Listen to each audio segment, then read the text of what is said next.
राम राम सीताराम जय श्री कृष्ण जय माताजी जय गोपाल जी ठाकर धणी जय जलाराम जय जिनेन्द्र जय स्वामीनारायण महादेव हर हर हर महादेव केम छो मोजमा तो वांधो नहीं मारा बापुलिया बिल्कुल मोजमा रहेवानुं कारण के हाथम आठमना मेळामां तो कांई एवी मोज न आवी कोईने हवे आपणे घरे बेठा बेठा मोजू करवानी छे कारण के मेघराजा अविरतपणे एमनी धमाकेदार इनिंग चालू ज राखी छे अने आम जोईए तो आगामी 48 कलाक आखा गुजरात माटे आम भारे छे रेड एलर्ट पहली बार एवं बन्युं कि आखा गुजरात में रेड एलर्ट जारी कर्युं छे तो बस बने त्यां सुधी आपणे घरनी बहार निकळवानुं टाळीए काम सिवाय क्यांय बहार नहीं निकळवानुं आ विडियो ज्यारे शूट थाय छे त्यारे कॉलेजोमां नहीं सॉरी शाळाओमां रजाओ जाहेर करवामां आवी छे अने ज्यारे विडियो आवशे त्यारे लगभग 48 कलाक पूरा थवामां आवशे तो त्यारे शुं सिच्युएशन होई शके ए तो आपणे आगळ आगळ बधा जोता रहेशुं बाकी तो बस मेळामां क्यांय कोईने आम जमावट आवी नथी आ वर्षे तो हवे भादरवी अमासनो मेळो भराय छे पाटणवाव गाममां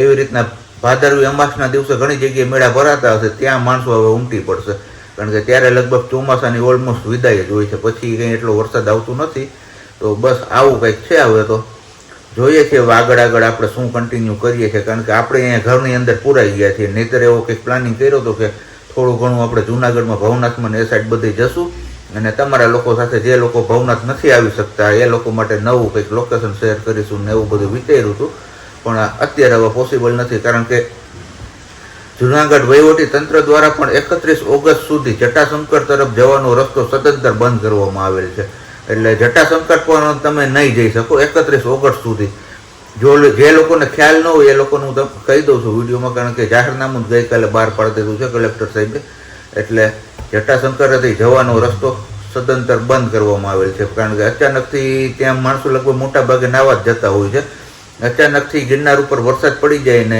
પાણી આવી જાય તો પછી સ્થિતિ બેકાબૂ બની શકે તો એવું સ્થિતિનું નિર્માણ ન થાય એ માટે સલામતીના ભાગરૂપે આ બધા પગલાં લેવામાં આવેલા છે આમ જોઈએ તો અત્યારમાં મેં તમને બુલેટિન ચાલુ કરી દીધું છે કે શું પરિસ્થિતિ છે ને શું નથી ને એવું પણ કંઈ નહીં જરૂરી છે સલામત રહીએ ને સાવચેત રહીએ જય શ્રી કૃષ્ણ બપોરે 12 વાગે હો બધાને જય શ્રી કૃષ્ણ ના અમારે રસોઈની તૈયારીઓ થઈ ગઈ છે 12 વાગી ગયા છે ઓલરેડી કારણ કે આમાં ક્યારે સમય એ જ વયો ગયો ને ખબર ન પડી અને તમને મળવા માટે રમાબેન આવે છે હા હમણાં એમનો ફોન હતો એ કે બપોર ખાઈ પીને કે અમે નીકળીએ એ કે જેતપુર સુધી તો આવી ગયા એ કે તમારે ત્યાં વરસાદ કેવો છે કે હાઈવે ક્યાંય બ્લોક છે કે નહીં મેં કીધું એવું તો કંઈ છે નહીં રસ્તો ખુલ્લો હે તો એ ગાલ બપોર અમે ખાઈ પીને નીકળીએ એટલે તમને ફોન કરીએ કે એ તો સાંજે તો જમીન જ જાય ને અત્યારે બોલે ને જમીન આવે બરોબર ને સારું હાલો તો રમાબેન સ્પેશિયલી દુબઈથી મળવા આવે છે હવે આપણે ઢીંગલીને અને એમના મમ્મીને બસ હવે જોઈએ છીએ કે વરસાદ ક્યારે વિરામ લે છે કારણ કે અમારે વિરામ લે એવું લાગતું નથી અત્યારે વિરામ લે તો એ કે અમે કંઈક આ બાજુ નીકળીએ કારણ કે ઓલરેડી રાજકોટ સાઈડના રોડ કંઈક બ્લોક થઈ ગયા છે એવી એમને વાત કરી કે એ સાઈડના રસ્તાઓ બંધ કર્યા એટલે કે અમે આવતીકાલે નીકળીશું પાછા પરત ઘરે જવા માટે કે ટાઈમ છે તો હાલો અહીંયા સુધી આવ્યા તો કે તમને લોકોને મળતા જઈએ બપોર ટાણું થઈ ગયું છે મેઘરાજાએ પણ થોડો ઘણો વિરામ લીધો છે અને વિરામ લીધો તો આપણે કીધું હવે બપોરા કરી લઈએ બપોરામાં છે મસ્ત મજાનું દાળ ભાત બટાટાનું શાક અને અર્ચનાના ભૂંગળા કારણ કે આજે ભૂંગળા ખાવાનું મન થઈ ગયું પાપડ નથી તરાવ્યા એટલે તો આવા કંઈક બપોરા છે તમારા લોકોએ કરવા હોય તો તમે આવી જાઓ બિંદાસ ટાઢોળામાં ગરમ ગરમ દાળ એવી મજા આવશે કે એની વાત ના પૂછો તમે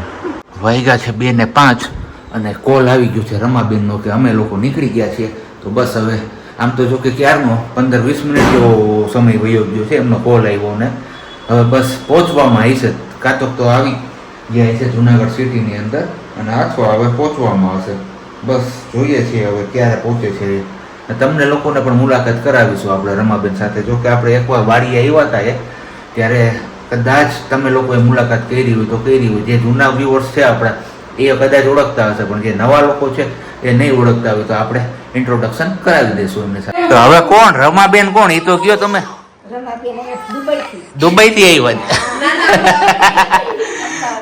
અમદાવાદ થી અત્યારે તો આવ્યા છે ને રમાબેન પટેલજી કહેતા હતા એ આ અને આ છે એમનો સન કેમ ભાઈ સારું ને મોજે મોજ ને રોજે રોજ અમારી બેન બહાર રહેતા નથી એનું શું કરવું જો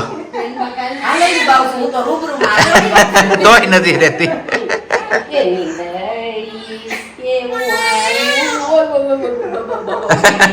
જોયું એમ આગળ આપણે આવ્યા હતા દુબઈથી. આમ હવે દુબઈ રિટર્ન છે, કારણ કે દુબઈથી તો એ બધું એમનો ધંધો કારોબાર જે કંઈ પણ કયો એ સકેલીને પાછા અમદાવાદ આવી ગયા છે.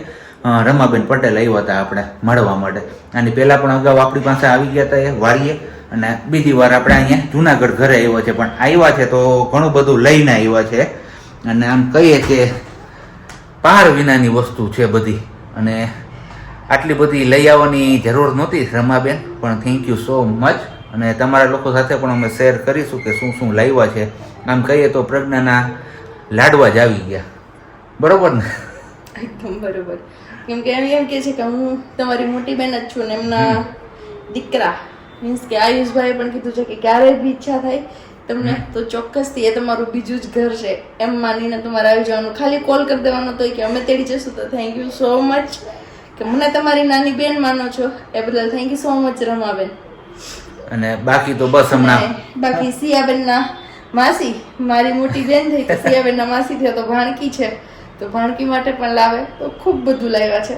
પાછું એવું નથી ભાણકી માટે જ, અને એમના મમ્મી માટે, મારા માટે પણ લઈ આવ્યા સાથે સાથે. યસ, ધવલને પણ નથી ભૂલા, ધવલ માટે પણ. તો થેન્ક યુ સો મચ. અને આજ સવારના વિડીયોમાં આપણે એન્ટ્રી નથી થઈ કેમ કે સિયાબેન થોડીક કચડા છે અમારે, કચડા છે. બસ રોવું ને રોવું. અત્યારે બસ મમ્મીને આપી છે, અને મારી કદાચ આંખો જોઈને પણ તમને અંદાજ આવી જશે કે આજે હાલત સાવ ખરાબ છે. બસ અત્યારે પણ એ જ છે કે કન્ટિન્યુ બસ રોવાનું છે. કોઈ બી કરો, કાંઈ પણ કરો, પણ બસ ચૂપ થતી જ નથી.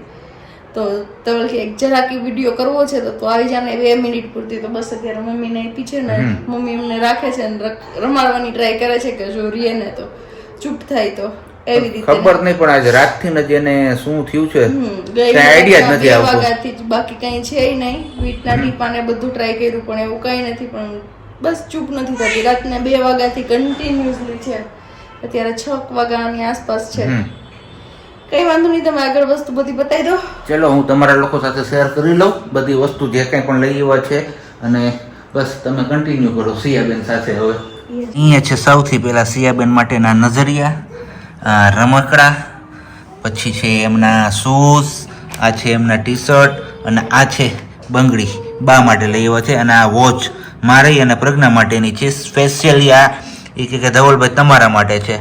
અને બાકી સિયાના કપડાં છે. અહીંયા એમના મમ્મીનું પર્સ, સિયાબેનનો કબાટ, પછી એક અહીંયા છે આ કપડાં, અને પ્લસમાં આટલો બધો સૂકો મેવો ને એ બધું લેતા આવ્યા છે. એ કે લાડવા બનાવીને ખાજો તમે પ્રજ્ઞાબેન. તો ફરીથી એકવાર થેન્ક યુ સો મચ. આટલો બધો તમે પ્રેમ આપ્યો અમને, અને આટલા બધા અમને તમારા પોતાના મહિના. તો તમે પણ આમ કહીએ તો સબસ્ક્રાઈબર કમ ફેમિલી મેમ્બર જાજા બની ગયા છો અમારી સાથે. વાગ્યા છે અત્યારે 8:45, અને બસ હવે ખાવા પીવાની કંઈક પ્રબંધ થઈ જાય. તો ખાવા પીવામાં તો બીજું કંઈ નથી, આપણે પટ્ટી ને ખારી ને એવું બધું લઈ આવ્યા હતા. હળવો કેવો નાસ્તો કરવાનો વિચાર છે, કારણ કે બપોરે હરખાઈ ખાઈ લીધું હતું દાળ ભાત ને બટાટાનું શાક ને એવું હતું. એટલે અત્યારે કંઈ એટલી ભૂખ છે નહીં. આપણે તો કીધું હળવો કેવો નાસ્તો કરી લઈએ, પછી મોડી રાતે આપણે પાછું જોયું જાય છે ભૂખ લાગે ત્યારે શું કરવું ને શું ના કરવું. બાકી તમે બધા લોકોએ તો લગભગ હવે બપોરનું ખાવાનું ચાલુ હશે ને, અથવા ખાઈ પી લીધું હશે ને આરામ કરતા હશો. તો ચલો ફટાફટથી વિડીયોને લાઈક ન કરી તો લાઈક કરજો, ચેનલ ઉપર ન હોય તો ચેનલને સબસ્ક્રાઈબ કરજો, અને સાથે સાથે બેલ આઇકોન પણ દબાવતા જજો. જો કે આપણે ટાઢી આઈટમના દિવસે આવું બધું ખાવાનું હોય, પણ ટાઢી આઈટમ આજે આપણા નોઈમના દિવસે કરીએ. અને બાકી અમારા મમ્મીને જો ચેવડો હજી ઓલ ટાઈમ હાલે જ છે. આઈટમ સાઈડ ડીનું હાલે. હા, ચેવડો ને ચેવડો. કેમ ચેવડામાં ના ચટણીમાં પેટ ભરાઈ જાય છે? હે, બહુ ભાવે છે એમ. બાકી ટાઢી આઈટમમાં ખાવા હાટું આપણે આ બધી વસ્તુ લીધી હતી, એનો ખાવામાં ઉપયોગ આપણે આજે કરીએ છીએ. બાકી તો જોયું એમ પંજાબી ને પેલું પીઝા ને એવું બધું ખાધે રાખતા હતા. આજ કીધું હવે હાવ સાદું ખાવું, બીજું કાંઈ નથી ખાવું, નાસ્તો જ કરવો હોય. હાલો તમારે કોઈને કરવો હોય તો.